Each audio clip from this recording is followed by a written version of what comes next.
My name is Verath Su, and I am the last living officer of the 7th Annihilation Fleet of the Cath Dominion.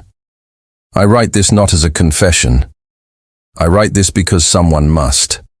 Because if I do not put these words down, the greatest military catastrophe in the 800-year history of our empire will be remembered only as a number in a ledger. 4,000 ships, 0 survivors, no wreckage recovered. That number tells you nothing. It does not tell you what it felt like to watch certainty collapse in real time. It does not tell you what a species looks like when it has been waiting for you. I was 61 years old when I boarded the Eternal Decree. I had spent 4 decades as a war scribe, the official recorder of the Keth Dominion's military campaigns. My job was to document victories. I was very good at it because there had never been anything else to document. The 7th Annihilation Fleet was not assembled in response to a threat. It was assembled as a statement. 4,000 warships, each one longer than many of the rivers on the worlds we had claimed. The fleet stretched so far across the staging point that the last ship in formation was invisible even to our long-range sensors. A fact our high executive, a broad-shouldered commander named Dorath Kale, announced to the assembled officers with unmistakable pride. The target was a planet called Earth. Third body, orbiting a medium-sized yellow star in a quiet spiral arm of the galaxy that most sketch cartographers had not bothered to name with any importance. Our scouts had visited the system twice in the past 2 decades. Both times they returned with the same report. A single inhabited world, one intelligent species, biological, warm-blooded, breathes oxygen, technologically primitive by every standard we applied. They had achieved basic space travel. They had rudimentary orbital stations. Their weapons were chemical propellant-based. Their energy systems are barely post-nuclear. And they had no shields, no gravity weapons, and no faster-than-light capability whatsoever. There was a second report filed by a junior scout named Orthon 6 months before the fleet departed. I remember reading it in my quarters and setting it aside without much thought. Orthon noted several anomalies. Dense, complex electromagnetic activity on the planet's surface and in low orbit, far more than expected for a species at this technological level. Unusual thermal signatures deep underground, consistent with large-scale industrial operations. Debris fields in the outer system that did not match natural formation patterns, and a strange absence of any military satellite activity, which Orthon suggested might mean the species had moved those systems somewhere less visible. Dorothy Kale reviewed the report and dismissed it in 4 sentences. The electromagnetic activity was likely communications infrastructure. The thermal signatures were probably manufacturing consumer goods. The outer system debris was natural, and the absence of visible military satellites simply confirmed what we already knew, that this species had not yet developed serious orbital defense capabilities. I agreed with him. We all did. It seemed obvious. 4,000 ships. We had never sent more than 200 to subdue any world, and those campaigns had ended in hours. The decision to send 4,000 was not tactical. It was political. The Dominion had been watching several independent civilizations grow increasingly vocal about our expansion. Sending 4,000 ships to a primitive world was not about the primitive world. It was about every other species watching the footage later. It was a reminder of what we were and what we could do. I sat at my documentation station aboard the Eternal Decree and recorded everything with professional calm. The fleet's departure from the staging point, the synchronized jump to faster-than-light travel, the 12-hour transit. I documented the officers' conversations, the crew's morale, the technical readiness reports. I noted that the mood aboard the flagship was almost festive. Several senior officers had brought personal recording devices to capture their own footage for family archives. A campaign against a species without faster-than-light travel was, in their estimation, about as dangerous as a formal inspection. Dorath Kale gave a brief address to the fleet through the ship-wide channel just before we dropped out faster than light. His voice was steady and practiced. He spoke about the Dominion's long history, about the order and stability we brought to every world we claimed. He spoke about the species below us, their small wars and their fragmented civilizations and their primitive technology. And he said that today we would offer them the same choice we offered every world: submission and survival, or resistance and consequence. He did not mention that the choice was not really a choice. In 800 years of expansion, no species had ever chosen resistance and survived. The option existed only as a courtesy. I finished my documentation log entry for the transit and began a new one for what I expected would be a very short campaign. The fleet dropped out of faster-than-light travel in near-perfect formation, 30,000 kilometers above the planet called Earth. The planet below us was blue and green and white, with clouds wrapped in a thin, bright atmosphere. It was genuinely one of the most visually striking worlds I had ever seen in 4 decades of recording campaigns. I noted this in my log. A beautiful world, small but vivid. I felt a faint trace of what I can only describe as aesthetic regret. Not ethical regret, not yet. Just the mild passing thought that it was a shame something so visually appealing would look considerably different after our preliminary bombardment. The first thing I registered was the silence. Every campaign I had ever documented began the same way, with noise, distress signals, emergency military transmissions, panicked communications between defense stations, and civilian broadcasts dissolving into chaos. Every species, no matter how primitive, generated a surge of desperate electromagnetic noise when 4,000 warships materialized above their world. It was as reliable as gravity. Earth was silent, not the silence of a dead world. Our sensors confirmed the planet was alive with activity, billions of life signs, massive energy consumption, enormous amounts of electromagnetic traffic.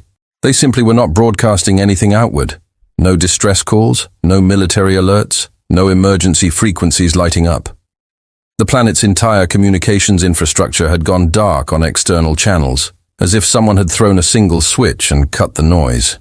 I stared at my monitoring screen and felt the first small, cold thread of something I did not yet recognize as fear. Dorothy Cale noticed the silence too. I watched him from my station across the bridge. He stood at the main viewport for a long moment, hands clasped behind his back, looking at the quiet planet. Then he turned to his communications officer and asked for a standard colonial declaration broadcast, the formal message we sent to every target world, announcing our presence and delivering the terms of submission. The message went out. It traveled at the speed of light, painting every frequency band we could reach. There was a pause of perhaps 40 seconds. Then a single transmission came back. The voice was human, unmistakably biological, calm and unhurried, speaking in a language our translation systems identified and converted in near real time. The voice identified itself only as the Planetary Defense Coordinator. It acknowledged our transmission. It informed us that we had entered restricted space under the jurisdiction of Earth's Unified Defense Authority. It instructed us to halt our fleet at our current position and not advance further. It told us that any further movement toward the planet would be interpreted as a hostile act. There was a long pause on the bridge, and then Dorothy Cale started laughing. It was not cruel laughter.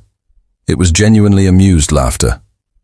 The laughter of a man who has heard something so far outside normal experience that his brain converts it to comedy. The other officers joined him. I heard it ripple through the bridge crew like a wave. Even I smiled, though I noticed even then, even in that moment, that my smile was a fraction slower than everyone else's. One voice, one transmission, no fleet, no weapons platforms lighting up, no emergency mobilization, just a calm human voice telling 4,000 warships to stop. Dorothy Cale composed himself and gave the order without drama. Target the largest landmass. Preliminary bombardment. Standard pattern. Begin. The weapon systems aboard the Eternal Decree powered up with a sound I had heard 100 times. A deep, resonant charge that you felt in your bones more than you heard with your ears. Around us across the formation, 300 other ships in the forward line were preparing the same. I opened a fresh documentation log. I began typing the date and time of the campaign's opening action. I remember the exact words I was writing. First engagement commencing at when the sensor arrays across the entire bridge began screaming at once. I stopped typing. Every proximity alert, every long-range scanner, every passive detection system on the Eternal Decree activated simultaneously. The sound was overwhelming, a layered, overlapping shriek of warnings stacking on top of each other faster than any operator could process. On the main tactical display, which I could see clearly from my station, something was happening below us on the planet's surface, and in the space between us in it. Things were rising. Not one thing, not 10 things, not 100. Thousands of objects launching from sites across the entire surface of the planet, emerging from locations our initial scans had registered as empty terrain or civilian infrastructure. They were moving at speeds that made the tactical display struggle to render their trajectories. The tracking system kept updating, and every update showed them moving faster than the previous reading. I remember one of the sensor operators saying in a voice completely stripped of its professional composure that the readings had to be a malfunction. The tactical officer said the readings were confirmed on 4 independent systems.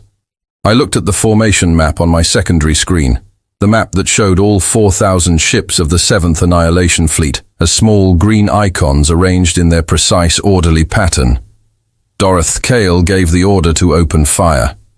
The first volley from 300 ships launched simultaneously, and then the front 200 icons on the formation map went dark. Not damaged, not disabled, dark, gone. In the space of perhaps 3 seconds, 200 ships of the KE Dominion simply ceased to register on any sensor in the fleet. No explosion signatures, no debris fields, no emergency transponders. The space where they had been was empty, not even disturbed, as if they had been carefully, precisely removed from the universe. I sat at my documentation station with my fingers hovering above the input keys, and I could not move them. My job was to record victories. I had done it for 40 years. I was very good at it. I did not know at that moment what I was recording, but I understood with a cold and absolute certainty that settled into me like ice that it was not a victory. The human coordinator's voice came back on the channel, still calm, still unhurried, as if discussing a minor scheduling matter. "That," the voice said, "was your warning shot. I have replayed that sentence in my mind every day since. Not because of the words, because of the tone. There was no satisfaction in it, no anger, no excitement. Just a quiet, professional statement of fact from someone doing a job they had prepared very carefully to do." I looked at the formation map. I looked at the 200 missing green icons. I looked at the planet below us, still blue and green and beautiful, with thousands of objects still rising from its surface like something that had been waiting underground for a very long time. And I finally recognized the feeling I had been carrying since the moment we arrived. It was not the silence of a prey animal that had seen the predator and frozen. It was the silence of a predator that had seen the prey arrive exactly where it wanted them. The Eternal Decree did not shake when it fired its weapons. It never had. K-warship construction was precise and well dampened. The discharge of even its largest cannons produced nothing more than a slight vibration in the deck plating, the kind you only noticed if you were specifically paying attention. 40 years aboard various flagships had taught me to sleep through it. What happened in the 40 seconds after the formation map lost those 200 green icons was the first time I had ever felt the eternal decreased shutter. Not from weapons fire, not from impact, from speed changes, from the ship's navigation system making rapid, unplanned adjustments in response to what the tactical array was feeding it. The ship's automatic threat response was attempting to maneuver, and it was doing so in directions and at rates that were not part of any standard evasion protocol I had ever seen documented. I stayed at my station. My job was to record, and so I recorded, even though my hands were not entirely steady. Dorothy Cale had not moved from the center of the bridge. His posture was rigid, controlled. I had seen him maintain that posture through artillery barges on 3 different worlds, through equipment failures, through the sudden loss of 2 escort ships to an asteroid field on the Pelvic campaign. He was not a man who showed alarm easily, but his eyes were moving very quickly between the tactical display and the formation map, and his jaw was set in a way I had never seen before. He ordered the forward line to advance and establish a firing range, standard aggressive response. When surprised, close the distance, overwhelmed with volume. Against every other species we had encountered, volume solved problems. The order went out to the forward 1,200 ships. 300 of them accelerated as directed. The other 900 received the order and began to comply. On the tactical display, their movement icons shifted forward. They made it approximately 4 seconds before the sensor arrays started screaming again. What hit them was not a single weapon system. I want to be clear about that because it matters for understanding what Earth had built. It was not a fleet of ships firing at our fleet of ships. What hit them was a coordinated sequence of completely different threat categories, each one deployed in a specific order with a logic that I only understood much later. After many long conversations in a clean room on Earth with people who were very patient about explaining things to me, the first layer was kinetic high-velocity projectiles, not chemically propelled, but launched by some kind of electromagnetic acceleration system of enormous power, moving fast enough that our point defense systems, which were calibrated to intercept standard projectile velocities, could not track them until they had already arrived. They did not need to penetrate our whole shielding. They struck the shielding emitters directly, the external nodes that generated the protective fields with accuracy that implied they had been precisely mapped long before we arrived. The second layer came while our ships were adjusting to the kinetic impacts while shield emitters were offline and systems were rerouting. This layer was energy-based, but not in any configuration matching the energy weapons in our tactical database. It did not burn through holes. It interacted directly with power distribution systems, inducing failures in a cascading sequence that our engineers later told me they had never seen replicated by any natural phenomenon or any weapon they had studied. The third layer was the one that genuinely confused me in the moment because I could not understand what it was doing. Small objects moving erratically, no obvious impact, no obvious energy discharge. Ships that were struck by these objects did not immediately lose function. They continued operating for between 30 seconds and 2 minutes, and then they stopped completely all at once as if a single central command had reached inside every system and issued a shutdown order. I documented all of this in real time. My hands were shaking by the end of the second layer. But I kept writing. I kept writing because it was the only useful thing I could do, and because some part of me, the professional part, the part that had been doing this job for 40 years, understood that what I was witnessing needed to be recorded precisely and completely, even if I was not yet sure who would ever read it. The formation map was changing faster than I could comfortably process. Green icons going dark singly and in groups with no pattern I could identify. It was not the front line falling first or the flanks or the center. Ships were being taken out across the entire formation simultaneously, as if whatever Earth had deployed was not aiming at positions but at individual ships, each one targeted separately according to some priority system I could not decode. Dorothy Cale ordered a concentrated salvo from the full remaining fleet at the objects rising from Earth's surface. Every available weapon, every ship firing in the same direction at the same time. I had documented concentrated salvos before against fortified space stations against the one alien fleet we had ever encountered that tried to fight back. When 4,000 K warships fired simultaneously, the energy output was by our own measurements sufficient to crack a small moon. The salvo launched. The energy output was enormous. Our sensors lit up with the discharge readings. The objects from Earth's surface that were already in our formation continued operating without interruption. And the new wave that had just finished rising from the planet below us began moving. I intercepted a human communication at this point, not because I was skilled at interception, but because whoever was broadcasting it made no effort to hide it. It came in on an open frequency and our translation system converted it automatically. It was an internal exchange between what sounded like two human engineers somewhere on the surface.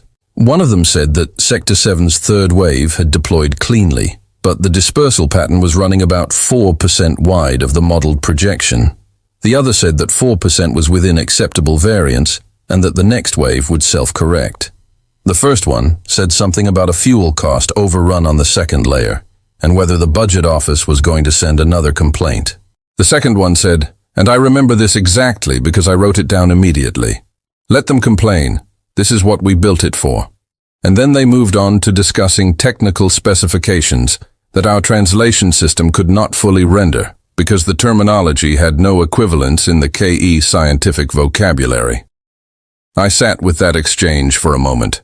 I read it back. I read it a third time. They were talking about budget overruns. They were talking about dispersal variance.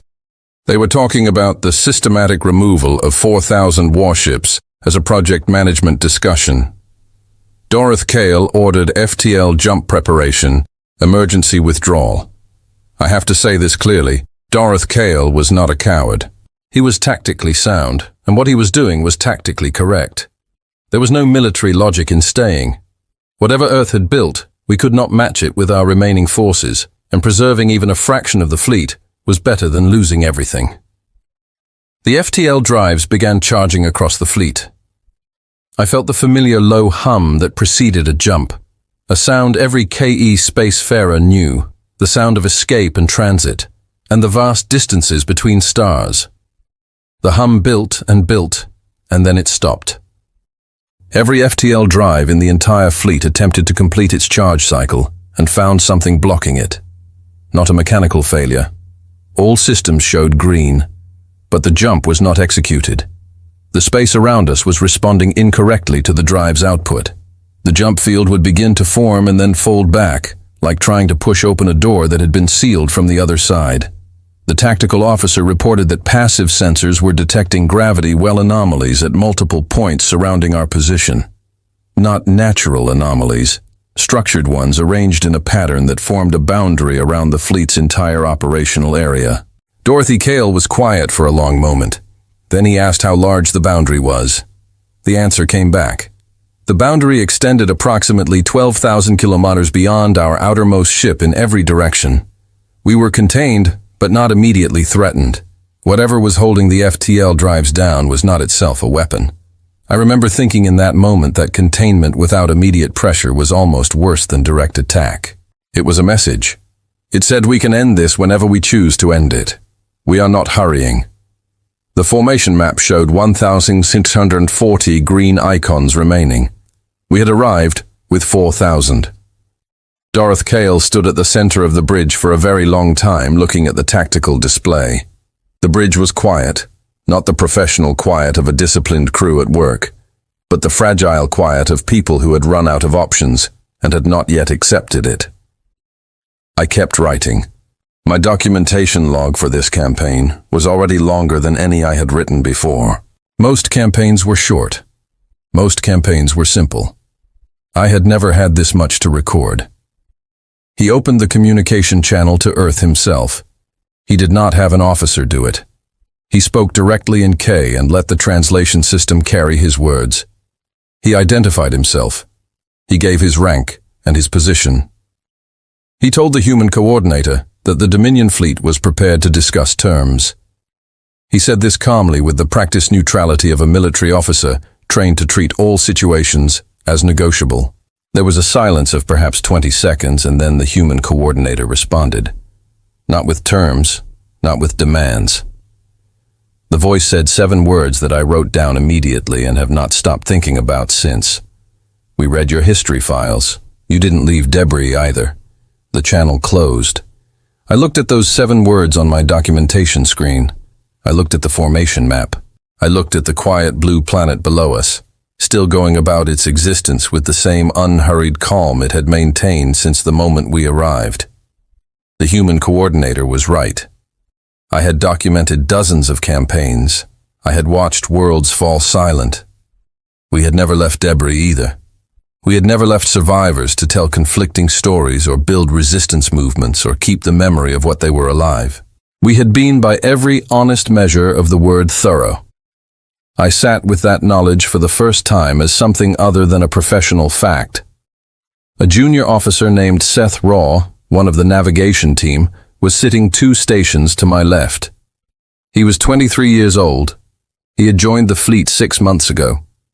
He had been excited to serve on the flagship for his first campaign. He was sitting very still, staring at his console, and I could see that his breathing was not quite controlled. The formation map showed 1522 green icons. Now, the number had kept dropping even during the communication attempt. Whatever Earth's deployed systems were doing, they had not paused for the conversation. Dorothy Cale sent a second message. He asked what terms would end the engagement. He asked what Earth required. The silence this time was longer. When the coordinator came back, the voice was different, still calm, but something in it had shifted, as if the speaker had been considering something carefully before responding. The voice said, "We don't require anything from your fleet. Your fleet is already finished. What we're deciding right now has nothing to do with you." I remember the confusion on the bridge at that statement. What we're deciding right now has nothing to do with you. It made no tactical sense. We were the fleet. We were the threat. What could they possibly be deciding that had nothing to do with us? I wrote the words down. I did not understand them yet. The formation map showed 489 icons. Our chief weapons officer, a veteran named Dorothy, who had served 30 years and had more campaign decorations than anyone else on the bridge, turned from his station and looked directly at Dorothy Cale. He did not speak. He simply looked at the high executive with an expression I had never seen on a senior KE officer's face before. Not fear exactly, but something adjacent to it. The expression of a man who has just realized that the world operates by different rules than he thought. Dorothy looked back at him. Then he looked at the formation map. Then he looked at me. I do not know why he looked at me. I was the war scribe. I documented things. I had no tactical role. But he looked at me, and for a moment, neither of us said anything. And I think what passed between us in that look was the shared recognition that neither of us knew what to write in our respective records for what was happening today. He turned back to the tactical display and gave the order for all remaining ships to hold position and cease weapons fire. We had been holding position, and our weapons fire had been accomplishing nothing. So this was not a meaningful change to our situation. But it was the first time in 800 years of KE military history that a fleet commander had given an order that was in essence an acknowledgement that there was nothing useful left to do. I opened a new section in my documentation log and began to write. I wrote that the 7th Annihilation Fleet of the K Dominion had engaged a target world designated as Earth, third planet of a yellow star in the outer Orion Arm, and that the engagement had not proceeded as projected. I wrote that the target species had demonstrated weapons capabilities and defense systems that exceeded any intelligence assessment by several orders of magnitude. I wrote that the fleet's ability to withdraw had been neutralized by an FTL suppression field of unknown but clearly engineered origin.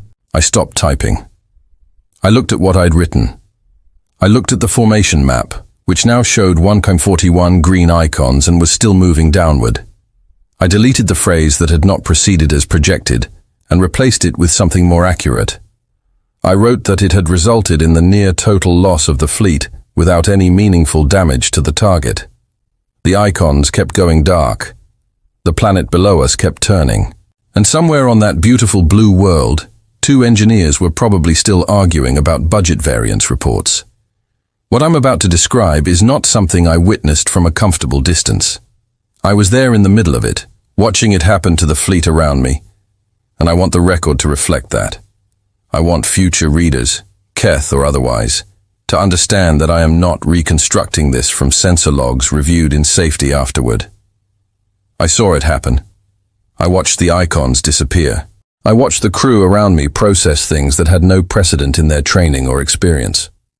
I was present for every minute of it, and I wrote it all down. The formation map at the point where I resumed this account showed 141 green icons. We had arrived with 4,000. The engagement had been running for approximately 47 minutes, though it felt both much longer and much shorter than that time moves strangely when you are watching certainty fall apart. Dorothy Cale had ordered the fleet to hold position and cease fire. The order was largely academic. We had been firing for nearly an hour, and the tactical data showed no correlation between our weapons output and the rate at which Earth's systems were neutralizing us. We had not slowed them. We had not redirected them. We had not destroyed a single one of their deployed units with any certainty. Several possible hits had been logged, but the tactical officer could not confirm any of them because the objects in question had simply moved out of the affected area before the sensor data resolved. What we had done in an hour of sustained firing from 4,000 warships was produced an enormous amount of heat and light in the space between ourselves and Earth. That was it. I had been trying to understand the logic of their weapon systems since the engagement began, writing notes alongside my official documentation, building a picture from fragments. What I had assembled by the 47th minute was incomplete, but coherent enough to be genuinely alarming in the specific way that understanding something makes it more alarming, not less.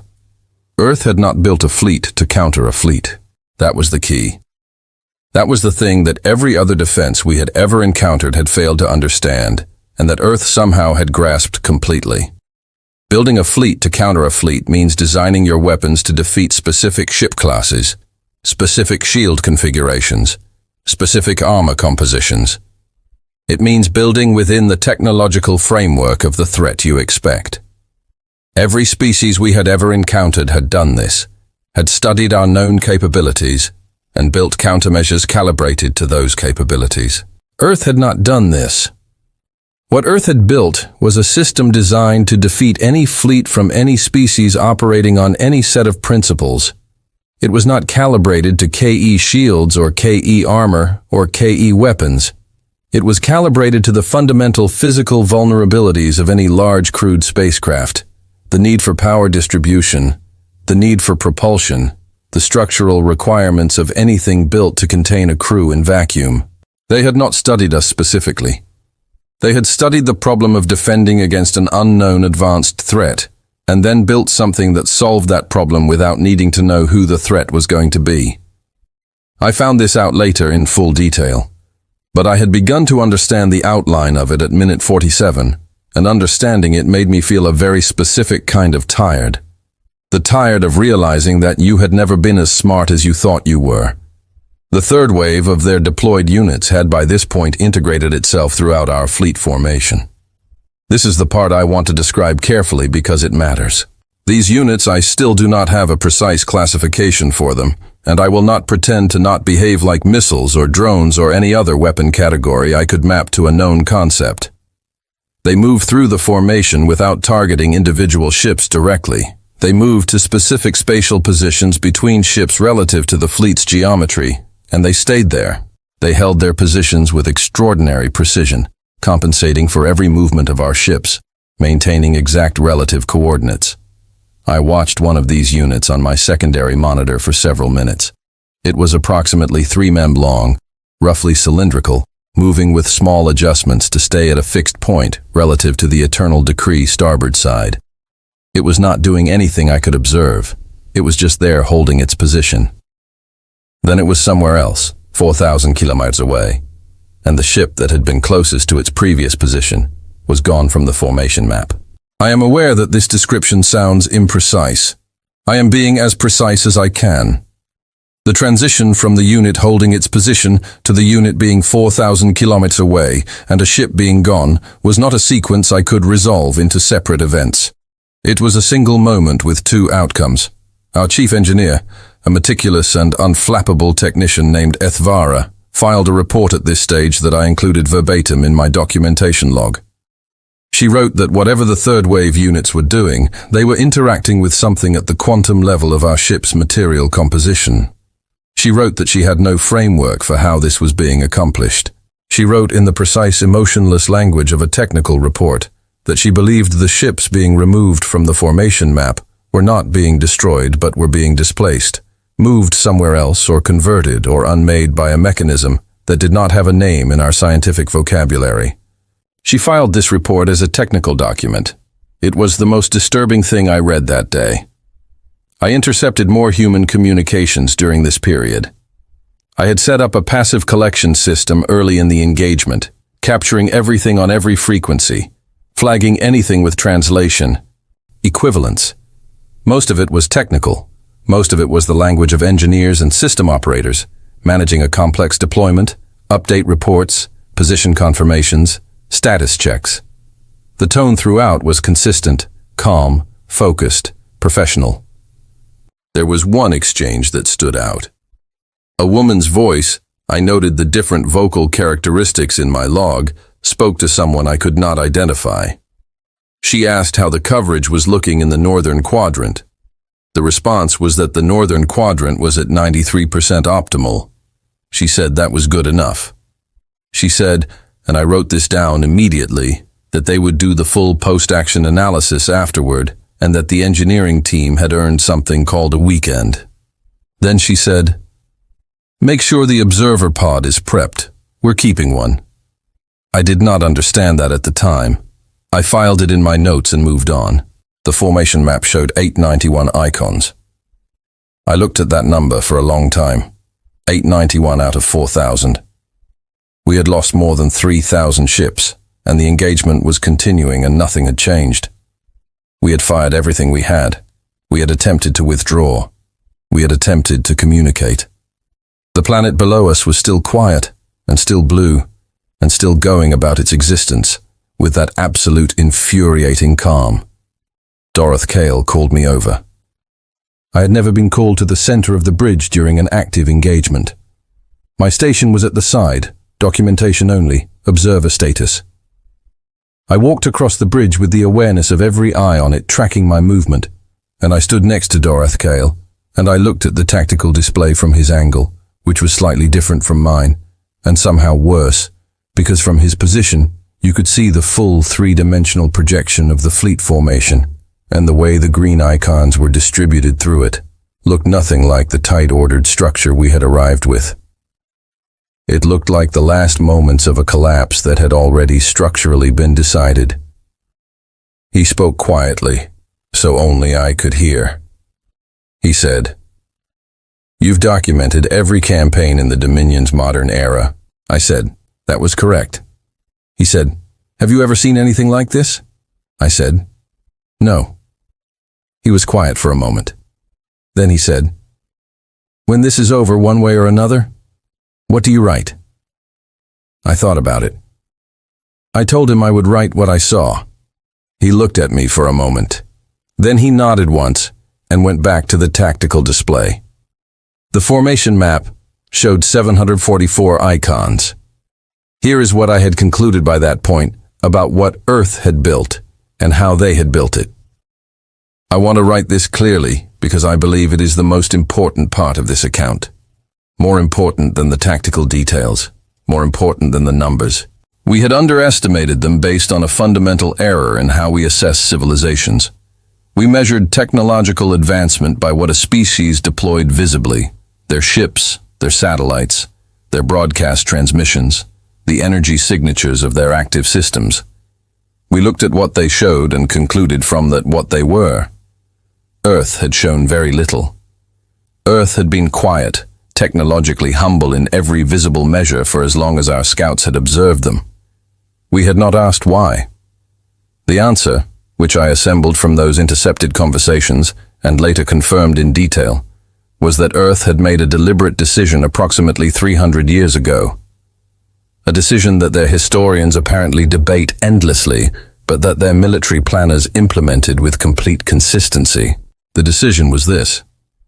They would not invest in being the most powerful visible force in the galaxy.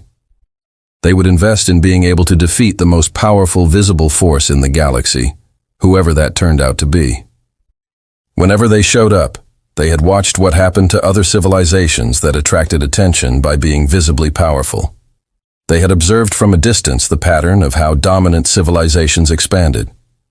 And they had concluded that the right response to living in a galaxy with aggressive expanding empires was not to build an empire of their own. It was to build something that empires could not survive. 300 years. Every major engineering project is hidden. Every advanced development conducted underground in the outer system, in installations that looked like nothing our scanners were trained to flag. 300 years of building a defense system in secret, knowing that someday something would come, not knowing exactly what, designing it to defeat the unknown. We were the unknown, and we had arrived exactly on schedule as far as they were concerned. I thought about the Scouts' report, Orthon's report, the one Doraththale had dismissed in 4 sentences, the anomalous thermal signatures, the unusual electromagnetic activity, the debris fields in the outer system. Every single one of those anomalies was a piece of what was currently removing 4,000 warships from the formation map one by one. We had read the signs. We had simply not believed what they were pointing at, because the conclusion they pointed at was too far outside our understanding of what a primitive species could accomplish. The formation map showed 501 icons. Doraththale sent one more communication to Earth. He had given up the formal military language. He spoke simply in a way I had never heard him speak before. He said that he acknowledged the situation. He said that he was asking without conditions for the engagement to stop. He waited. The human coordinator came back. The same voice is still calm.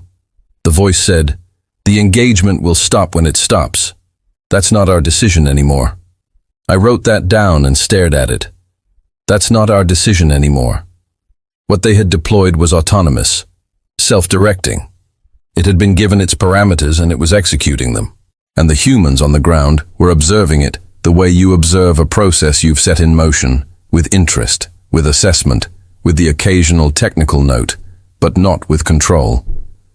The decision to stop had been made before we arrived, built into the system, and it would execute on its own schedule.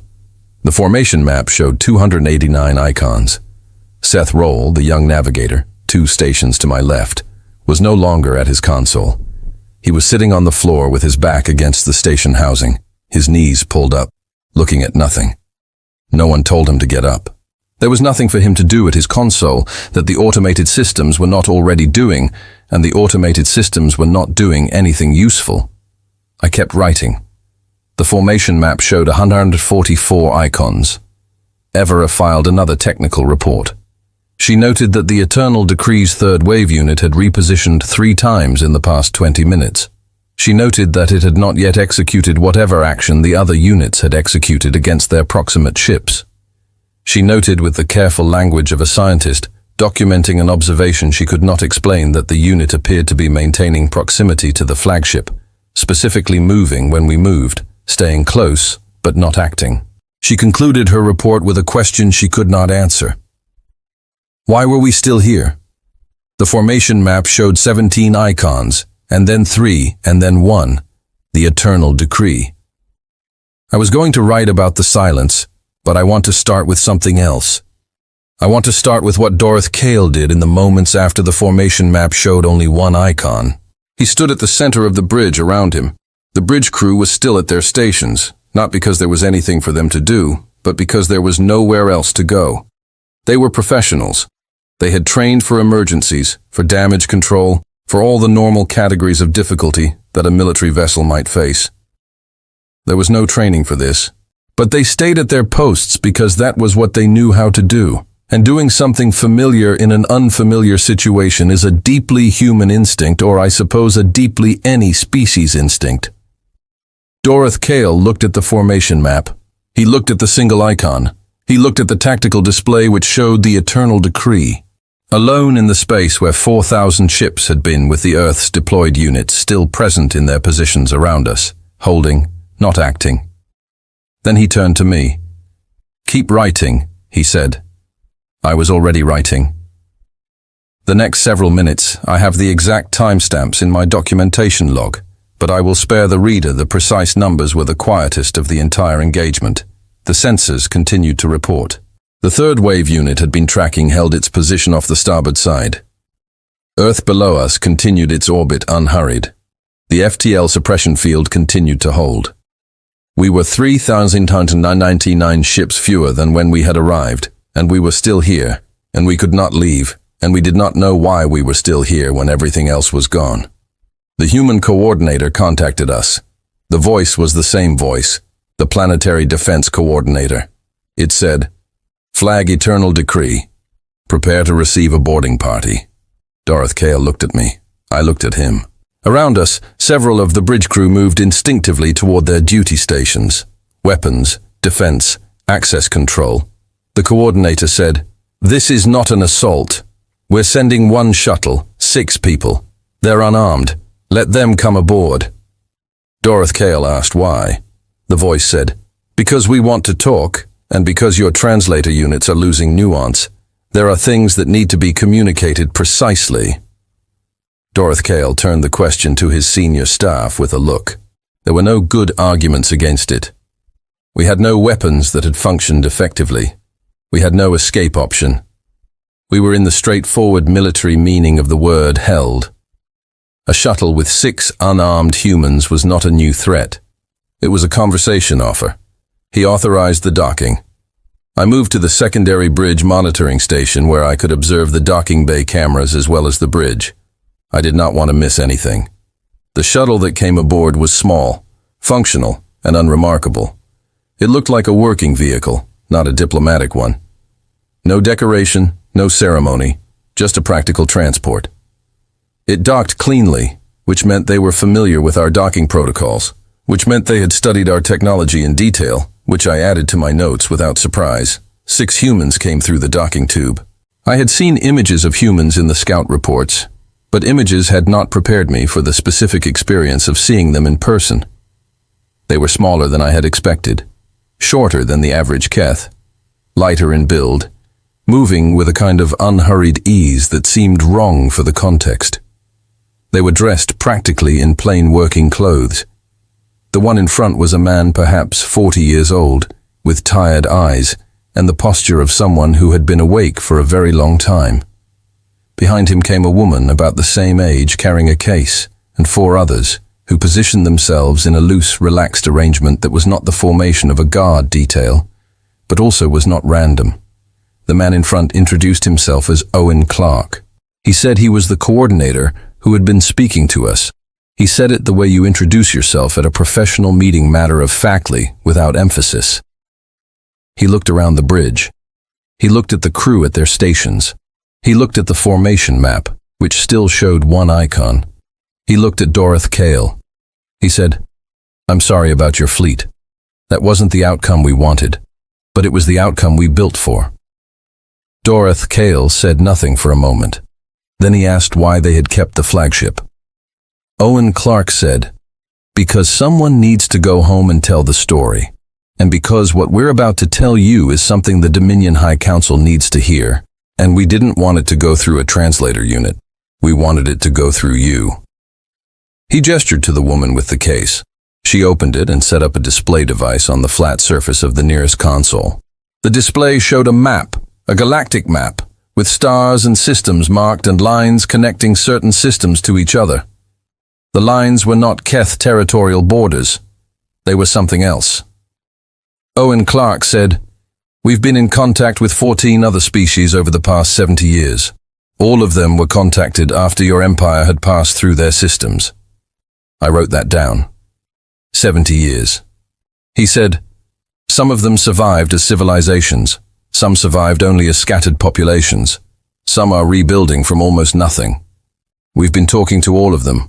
We've been sharing information, and we've been working on something together." He pointed to the lines on the map. The lines connected Earth to 14 other systems and the 14 other systems to each other. The woman with the case, whose name I did not yet know, said, "This is not an empire. We're not building what you built. It's a mutual defense agreement. 14 species in us. Everyone contributes what they can. Everyone shares what they know. And if anything, any fleet from any civilization moves against any member of this agreement. What you experience today happens to that fleet." I was writing very quickly. Dorothy Kale asked the obvious question. He asked why they were telling us this. We were by any reasonable assessment the defeated party in this exchange. We had no leverage. They could have let us sit here until we ran out of supplies and then had that conversation with whoever they sent to collect the remains. Owen Clark was quiet for a moment. Then he said something that I have thought about every day since. He said, "Because we're not interested in destroying the Dominion. We're interested in what the Dominion does next, and we want you to have this information before you go home, so that when the High Council makes its decision about what to do next, It makes that decision with full knowledge of what the situation actually is. No surprises, no information gaps, full picture. He paused. The Dominion can continue its expansion. That's a choice your council can make. If it does, this agreement will respond, and the response will be larger and more coordinated than what happened today, because today was only us. The next time it will be 15 species working together. He paused again. Or the Dominion can stop, can engage with us, can participate in something different. That choice is also available. We're not interested in justice for what's already been done. That's not something we can provide, and pretending otherwise would be dishonest. We're interested in what happens from today forward. The bridge was very quiet. The woman who had set up the display said, "We've had this conversation with 3 other civilizations in the past 40 years. 2 of them chose to stop. 1 of them didn't. We would prefer you choose to stop, but we want the choice to be real, and that means you have to actually go home and present it." She closed the case. The display folded away. Owen Clark looked at Dorothy Cale. He said, "We're going to drop the suppression field in about an hour. Your FTL drives will work. You can leave." He said it without drama. Then he looked at me. He had not looked at me before. I was a side figure away from the main exchange writing in my documentation log. But he looked at me directly and said, "The scribe, you've been writing this whole time." I said yes. He said, "Good. Make sure it's complete. Make sure you include the part where we gave you the choice. That part matters." I said, "I would include everything." He nodded. Then all 6 of them turned and walked back toward the docking bay, the same way they had come, without hurry, without looking back, with the easy movement of people who had said what they came to say and were now going back to work. I kept writing. The FTL suppression field dropped 63 minutes later, exactly as Owen Clark had said it would. The drives charged cleanly. The jump executed on the first attempt. The blue planet disappeared, replaced by the clean, cold, dark, or faster-than-light transit. I sat at my documentation station for the entire 12-hour journey back to the staging point, and I wrote. I wrote continuously, stopping only twice. Once for water, once when my hands cramped so badly that I had to flex them for several minutes before I could continue. I wrote everything. Every sensor reading, every formation map timestamp, every intercepted communication, every word spoken on the bridge. I wrote my own observations and my own analysis alongside the official record. I have never done that before. A war scribe's documentation is meant to be factual and separated from interpretation. I made an exception this time. I decided that interpretation was part of the record too. I wrote about the blue planet as I had first seen it. I wrote about the silence when we arrived. I wrote about the 200 green icons that went dark in 3 seconds, and the voice that said that was your warning shot, and the engineers talking about budget overruns. I wrote about the formation map counting down and the moment it showed one, and the way Dorothy had said keep writing when there was nothing else to do, and no one else to give orders to. I wrote about Owen Clark and the woman with the case and the 14 lines on the map connecting Earth to 14 other systems. I wrote about what I had done for 40 years. I wrote about the worlds I had documented falling silent. I wrote about the records I had kept precise, complete, professional records of civilizations being erased. I had been proud of my precision. I had understood it as a form of respect. In a strange way, the careful documentation of something significant. I looked at that belief for a long time on the transit home, and I found that it did not survive careful examination. Dorothy Cale came to my station once during the transit. He stood there without speaking for a moment, looking at the lines of text accumulating on my screen. Then he asked if I was going to include everything. I said yes. He said, "Including the part where I dismissed Orthan's report." I said, "Yes." He was quiet. Then he said, "Good." He went back to his seat. We arrived at the staging point to find 2 scout vessels waiting. They had been at long-range observation distance during the campaign and had received only partial sensor data. Enough to know that the fleet had not returned on schedule, but not enough to understand what had happened. When the eternal decree came out of FTL alone, I watched the scout crews process this information in real time through the communication feeds, and the processing took longer than it should have because the information was outside the range of what they had prepared themselves to receive. We proceeded to the capital. I will not document the transit in detail. It was long and quiet, and I spent most of it reviewing my documentation log, checking for gaps, and adding detail where I had written too quickly in the moment. By the time we reached the capital system, word had traveled ahead of us through the automated beacon network. The beacons could carry only basic data, but the 7th Annihilation Fleet failed to return was basic enough. The capital was already processing the information in its own way when we arrived. I could see it in the transmission patterns, in the changed frequencies of official communications, in the unusual amount of secure channel activity from government centers. Dorath Kale was summoned to the High Council within 2 hours of our arrival. I was summoned with him, which had never happened before in my career. A war scribe attended campaigns. A war scribe did not attend High Council briefings. I understood why the exception was being made. The High Council chamber was a large, formal space I had only seen in images. 12 council members seated in a curved arrangement with the council speaker at the center. They were all present, which I was told was unusual. Full attendance was typically reserved for formal declarations of major campaigns or significant political events. The loss of 4,000 ships apparently qualified. Doroth Kaleo gave his account. He was precise and complete. He did not minimize anything, did not offer alternative explanations for what happened, did not suggest that different tactics might have produced different results. He told them what he had seen. He told them what Earth had done. He told them about Owen Clark and the case and the 14 lines on the map. When he finished, the chamber was quiet.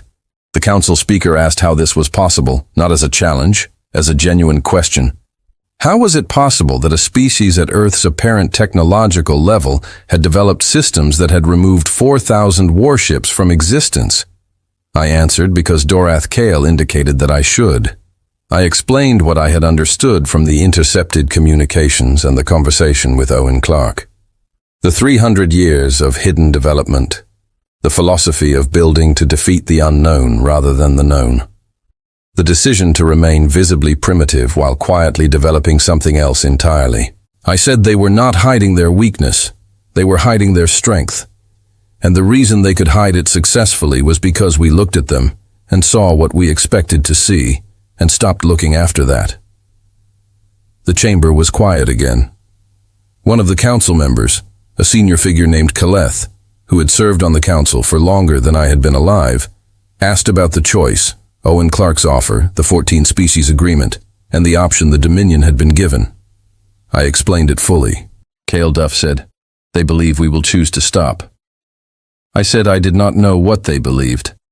I said that Owen Clark had told me the choice needed to be real, which implied they thought the Dominion might not stop.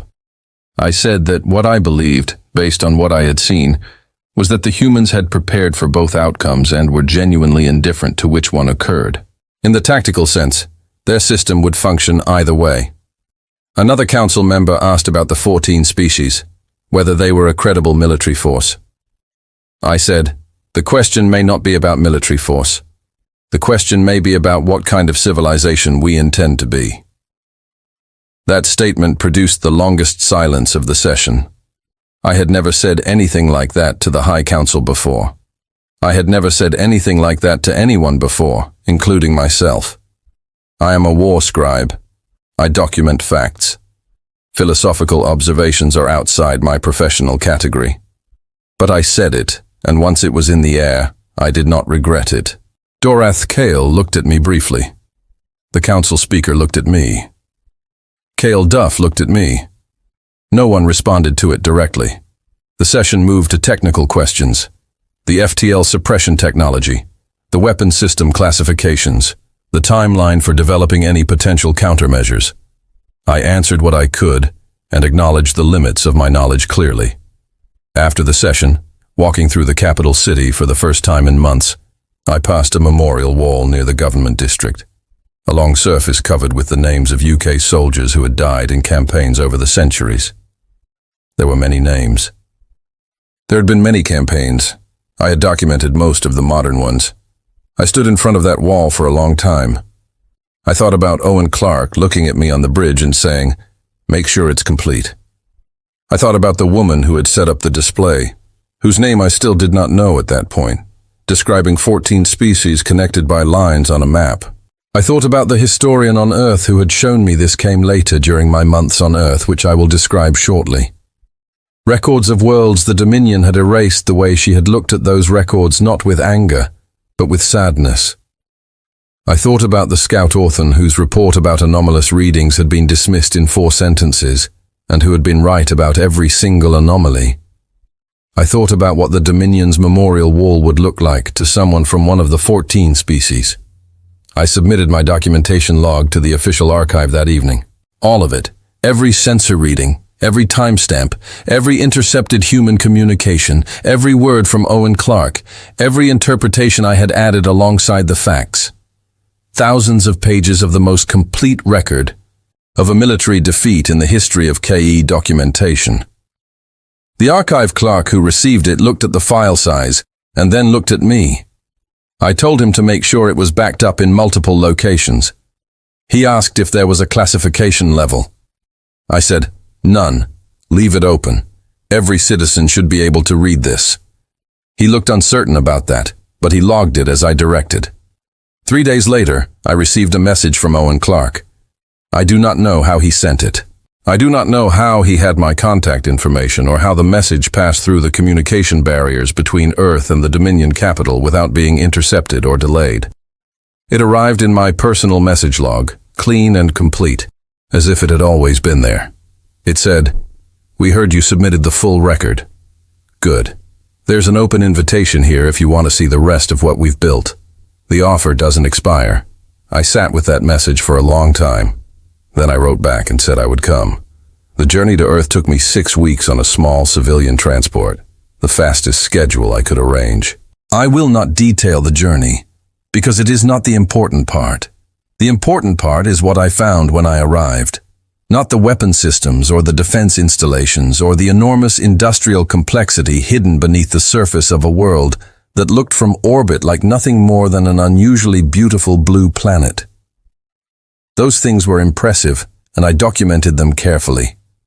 The important part was a room in a building near the coast, where a woman named Alice Marsh sat across a table from me and spent 4 hours showing me records of worlds the Keith Dominion had claimed. Alice Marsh was a historian. She was 60 years old with a steady voice and a clear way of organizing information. She was not a soldier, had never been a soldier, and had the precise, patient manner of someone whose entire life had been spent understanding things rather than changing them. She showed me the records without commentary. She let me read. When I had questions, she answered them. She showed me records of species who had sent messages to Earth after our campaigns passed through their systems. In several cases, before the campaigns were finished, frantic transmissions on emergency frequencies that had reached Earth weeks or months later. She showed me what Earth had done with those messages, stored them, studied them, added them to the picture they were assembling. She showed me the linguistic database Earth had built from the communications of 14 species, the cultural archives, the histories. She showed me which ones were intact and which ones had to be reconstructed from fragments. She said, we couldn't stop what happened to them. By the time we knew it was happening, it was already over. What we could do was remember. I said, we did not leave records. She said, no, but they did before you arrived. People always leave records. I asked her why she was showing me this. She said, because you asked to see the rest of what we built. This is part of it. The weapons are the part that stopped your fleet. This is the part that explains why we built the weapons. I sat with that for a moment. I asked her if she was angry. She looked at me carefully. She said, I've been working with these records for 20 years. I think I moved through anger a long time ago. What I have now is I don't have a word for it. It's the feeling you get when you look at a problem for long enough that you understand it completely. And understanding it completely doesn't make it better. It just means you see it clearly. I understood that feeling. I had it too, though I had only recently acquired it. I spent 3 months on Earth. I met Owen Clark twice more, briefly, professionally. 2 men comparing notes on a historical event they had both been present for, from very different positions. I met engineers and historians and military planners and 3 members of the Defense Council that had overseen the system that had neutralized the 7th Annihilation Fleet. I asked questions, and I listened to answers, and I wrote everything down. I learned that the woman who had set up the display on the Eternal Decrees Bridge was named Laura Finch, and that she was the head of the Interspecies Relations Division, and that she had spent 15 years preparing for the conversation she had had with Dorath Kale and me in about 12 minutes. I met her for a longer conversation in my 2nd month. She was precise and thoughtful and had a habit of pausing before she answered questions. Not because she was uncertain, but because she was making sure she said exactly what she meant. I asked her in that conversation what she had thought when she was standing on the bridge of the Eternal Decree surrounded by what remained of the High Executive's crew in the aftermath of the worst military defeat in K history. She thought for a moment. Then she said, "I thought about how young you all looked, the crew, even the commander. I knew you were a species with a much longer lifespan than ours, so the ages didn't match up to what I was expecting. But there was something about the expressions, the way people look when something has happened that their entire framework doesn't have a category for." She paused. I thought they really thought this would be simple, and they weren't wrong to think that, based on everything they knew. The information they had pointed to, simple. We just made sure the information they had was incomplete. I asked if she thought the Dominion would take the offer. She said, "I think some of them will want to. I think some of them will argue for another fleet or 5 fleets, and will need to be persuaded by the people who understand the situation. I think it will take time. These things usually do." She said, "Owen thinks you'll be useful in that argument. He thinks you writing everything down exactly as it happened will matter more than any diplomatic communication we could send." I asked what she thought. She said, "I think he's right. I also think you already know that, and that's why you haven't stopped writing since you got here." She was correct. I am writing this final portion of my account in a small room near the coast of a continent called Europe, with a window that looks out over a gray stretch of water that the humans call the Atlantic. It is not a dramatic view, but it is a very steady one. The water moves, the light changes, and the horizon holds its position without effort. I've been thinking about the formation map, about the way the green icons went dark one by one and then in groups and then near the end in the long, terrible sequence of small losses that added up to a single impossible number. I have been thinking about what those icons represented. Not ships, but the crews inside them. I've been thinking about Seth Roll sitting on the floor with his knees pulled up looking at nothing, and about Ethvara filing a calm technical report about mechanisms she could not name, and about Doroth standing at the center of a bridge that had become the last operational K command post in an engagement against a world that had never, from the moment we arrived, shown the slightest sign of fear.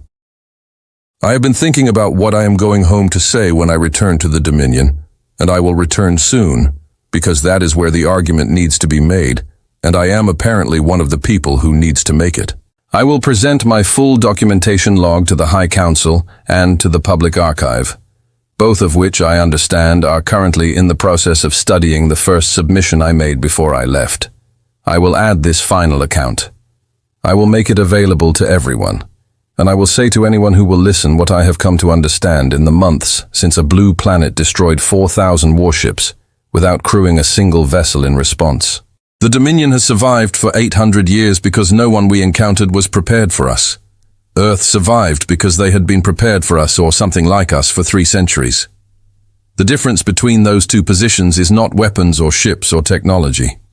The difference is time and intention, and the willingness to look at the universe clearly and plan for what it actually is, rather than what is comfortable to believe. We believed the universe was ours because we had never lost. Earth believed the universe was unpredictable and dangerous, and full of things that could arrive without warning. and they built accordingly. One of those beliefs was accurate. I am 61 years old. I have documented victories my entire professional life. I am aware of the irony in the fact that the most important document I will ever produce is an account of an absolute defeat. I have decided that the irony is acceptable and possibly appropriate. In 3 days, I will leave Earth on a civilian transport heading toward the Dominion capital. In my bag is a data storage unit containing every word of this account, every sensor log, every intercepted communication, every time stamp from the 47 minutes, the formation map spent counting down from 4,000 to 1.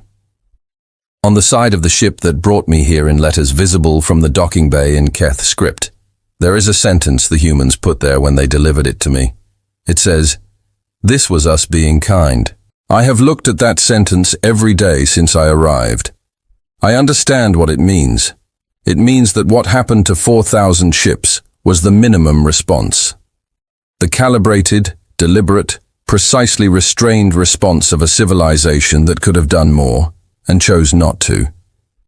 It means that whatever the Dominion does next, it does next with complete knowledge of what the other option looks like. It means that the choice is real, and the choice has to be made, and I am going home to make sure the people making it understand exactly what they are choosing between. My name is Vereth Su. I am the last surviving officer of the 7th Annihilation Fleet of the K Dominion. I am going home. And for the first time in 61 years, I am not entirely sure what I am going home to record. But I think for the first time, I am hopping for something other than a victory.